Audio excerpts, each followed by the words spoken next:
ಮುಖ್ಯಮಂತ್ರಿ ಪದಕ ವಿಜೇತ ಸಿಪಿಐ ಪ್ರಕಾಶ್ ಎಲ್ ಮಾಳಿಯವರಿಗೆ ಮಾಧ್ಯಮ ಸಂಘದಿಂದ ಸನ್ಮಾನ.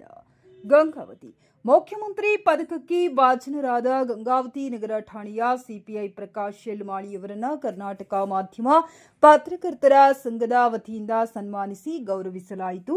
ನಗರದ ಪತ್ರಕರ್ತರ ಸಂಘದ ಪದಾಧಿಕಾರಿಗಳು ಹಾಗೂ ಸದಸ್ಯರು ಸೇರಿ ಸಿಪಿಐ ಪ್ರಕಾಶ್ ಎಲ್ ಮಾಳಿಯವರಿಗೆ ಶಾಲು ಹೊದಿಸಿ ಹಾರ ಹಾಕಿ ಗೌರವಿಸಿದರು. ಈ ಸಂದರ್ಭದಲ್ಲಿ ಮಾತನಾಡಿದ ಸಂಘದ ಪ್ರತಿನಿಧಿಗಳು, ಸಾರ್ವಜನಿಕ ಸೇವೆಯಲ್ಲಿ ತೋರಿದ ಪ್ರಾಮಾಣಿಕತೆ, ಕರ್ತವ್ಯ ನಿಷ್ಠೆ ಹಾಗೂ ಅಪರಾಧ ನಿಯಂತ್ರಣದಲ್ಲಿ ತೋರಿದ ಚಾತುರ್ಯಕ್ಕಾಗಿ ಮುಖ್ಯಮಂತ್ರಿ ಪದಕ ಲಭಿಸಿರುವುದು ಹೆಮ್ಮೆಯ ವಿಚಾರವಾಗಿದೆ ಎಂದು ಅಭಿಪ್ರಾಯಪಟ್ಟರು.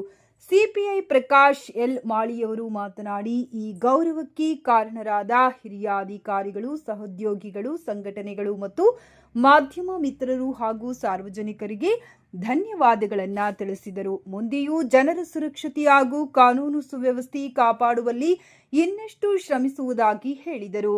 ಈ ಸಂದರ್ಭದಲ್ಲಿ ಕರ್ನಾಟಕ ಮಾಧ್ಯಮ ಪತ್ರಕರ್ತರ ಸಂಘದ ಜಿಲ್ಲಾಧ್ಯಕ್ಷ ಮತ್ತು ಭೀಮಾ ಗರ್ಜನಿ ಪತ್ರಿಕೆಯ ಸಂಪಾದಕರಾದ ರಮೇಶ್ ಕೋಟಿ, ಕನಸು ನ್ಯೂಸ್ ಸಂಪಾದಕರಾದ ರಾಮಕೃಷ್ಣ ಸಿಡಿ, ವಾಯ್ಸ್ ಆಫ್ ಕ್ರೈಮ್ ವರದಿಗಾರ ಮಾರ್ಕಂಡೇಯ, ಸಿಬಿಎಸ್ ನ್ಯೂಸ್ ವಾಹಿನಿಯ ಮಾಲೀಕರಾದ ಶ್ರೀನಿವಾಸ್, ಸೆಕ್ಯುಲರ್ ವಾಯ್ಸ್ ತಾಲೂಕು ವರದಿಗಾರರಾದ ಎಂಡಿ ಗೌಸ್, ಕಲ್ಯಾಣ ಸಮಯ ಜಿಲ್ಲಾ ವರದಿಗಾರರಾದ ಚೆನ್ನಬಸವ ಮಾನ್ವಿ ಸೇರಿದಂತೆ ಪದಾಧಿಕಾರಿಗಳು ಉಪಸ್ಥಿತರಿದ್ದರು.